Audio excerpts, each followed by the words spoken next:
That's me in my kitchen when my lady's trying to talk to me from the other room. Listen, I've been at this over 26 plus years, and every single day pretty much I've been in front of speakers, been at rehearsals, touring around the world, playing studio sessions, and I've had my ears blown out a bajillion times. And it sucks when this happens, especially when you're on stage sound checking, you're trying to get your stuff together for the gig, and a sound person moves the wrong fader or hits the wrong button, and all of a sudden, feedback comes blasting through the PA speaker, and everyone on stage is like, ah! And then it's quiet for a second, and then the sound person's like, sorry. It's like, sorry for making you a little more deaf. No, but seriously, in this video, I want to share with you 3 ways guitarists damage your ears, because you want to take care of your ears so you can keep playing and keep hearing until you hit the grave. So the first one is simply just playing too loud. There's a way to play loud and a way to be mindful of playing loud and a way to not play loud. And I'll give you an example. Depending upon the room you're in, you may have to deal with walls, you may have to deal with reflections, and you need to be aware of these things. Like, I've been in a room and a drummer sets up and then they hit the snare drum, crack, and the sound shoots up and hits the wall and comes right back and just goes right in your ear, and it can magnify all kinds of things. So, you need to be aware of the room. And you also, for me, I like to have my amp not pointing right at me. You need to be able to gauge and, play to the room. One of the tricks that I do is I'll often use a looper pedal, and I'll play something into a looper pedal, and then I'll hit play, and then I'll put my guitar down and go out into the theater and listen to what it sounds like and listen to the balance.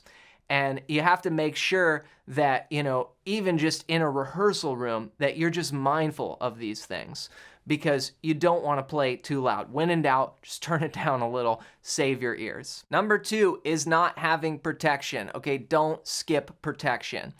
In my car, I keep a jar of foamy earplugs. Just literally, you can get these anywhere. You can order them online. You can get them at the pharmacy.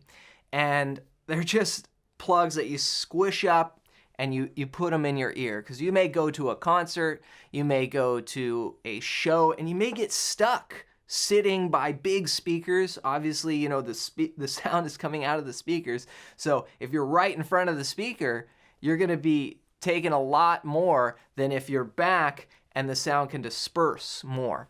So have these with you, and I'll just keep them in my pocket. I'll go into the club, and you'll be glad that if you put them in, you'll be glad later when you take them out and your ears aren't ringing. So that's number 2. Number 3 is just listening with headphones that are too loud. So there's a couple ways this happens. The first is just general earbuds. If you're listening to music while you're traveling, maybe you're on a plane, maybe you're somewhere where there's a lot of exterior noises, and what you want to do is not crank up the volume too loud. Sometimes I will literally be walking by someone and you can hear their earbuds. And if I can hear their earbuds, it's way too loud right on their ear.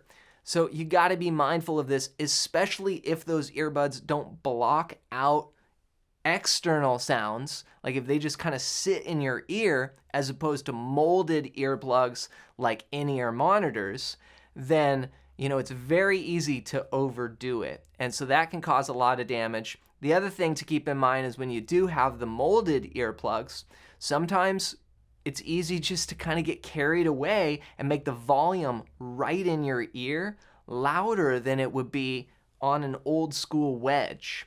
And so you just want to keep these 3 points in mind to take care of your hearing. Now, as long as you're not 100% deaf, you can still improve your hearing to be able to recognize chords and notes in your favorite songs. And if you've struggled with this, then go to johnmclennan.com/golden-ear and get your hands on my free ear training cheat sheet for guitar players.